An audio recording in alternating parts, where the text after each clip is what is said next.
Do you ever get one of those days where you just get a lot of looks, like people just stare at you? That's one of those. That's one of those days today.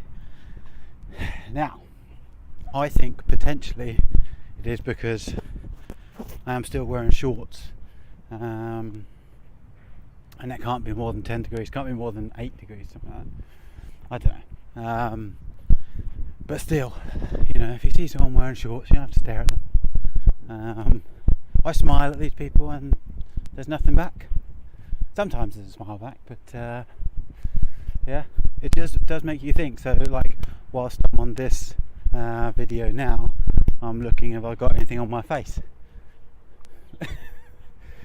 But it is to a point why I'm wearing shorts, and that is, you have to think about your body in as far as it gets very good at what it does. It becomes very efficient at what it does. And once we understand that, we understand that the opposite is also true. So it becomes very inefficient at things that it doesn't have to deal with.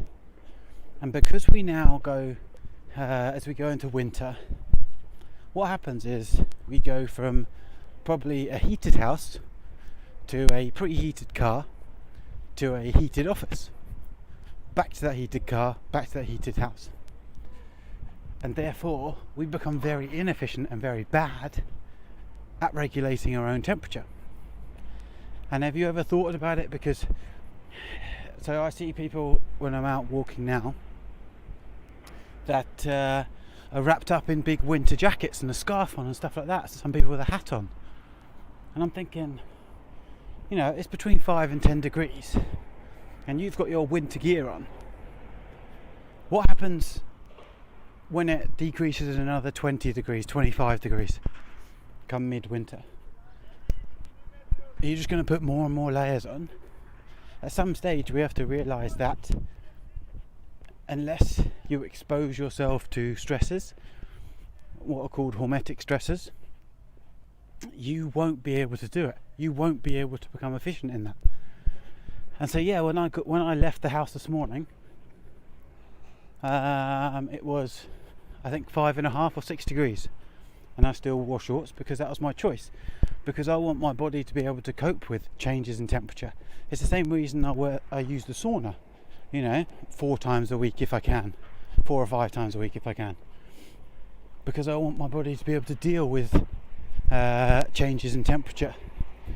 And so when it's minus 20, because my ex, the mum of my kid, used to always kind of ask me, "Are you not cold?"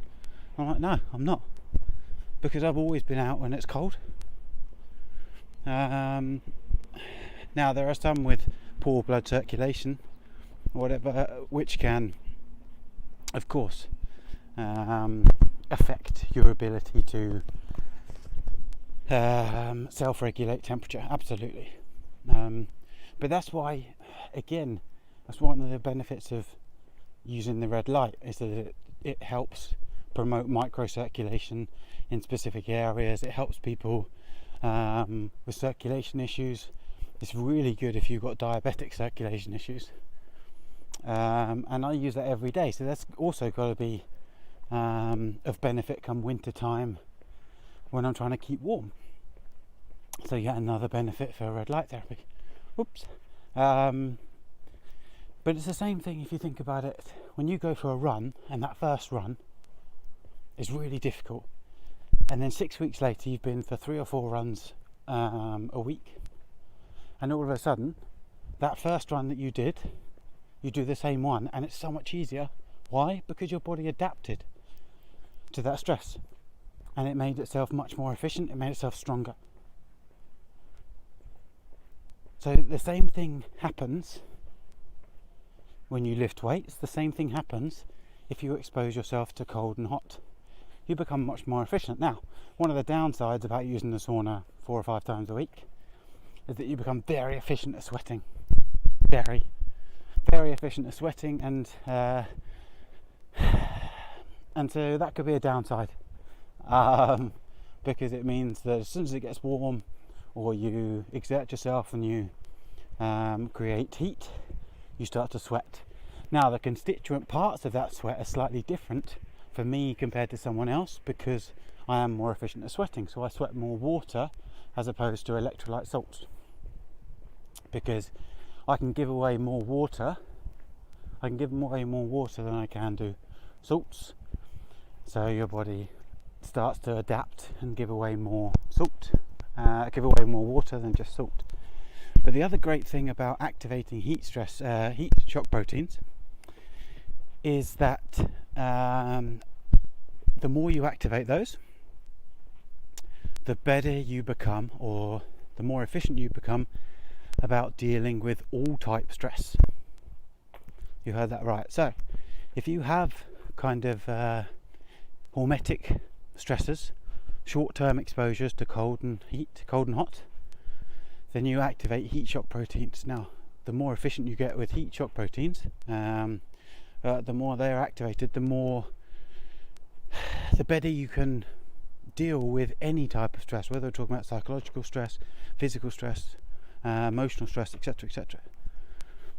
And so that's always a good thing. So when someone says you'll catch a cold by being out in the cold and you've got to stay warm all the time, that's not always true. Short-term exposures to cold temperatures and heat actually have a positive effect, known as a hormetic stressor, or they are known as a hormetic stressor, and they have a positive effect on your ability to deal with other types of stress once you become efficient at it through something called heat shock proteins.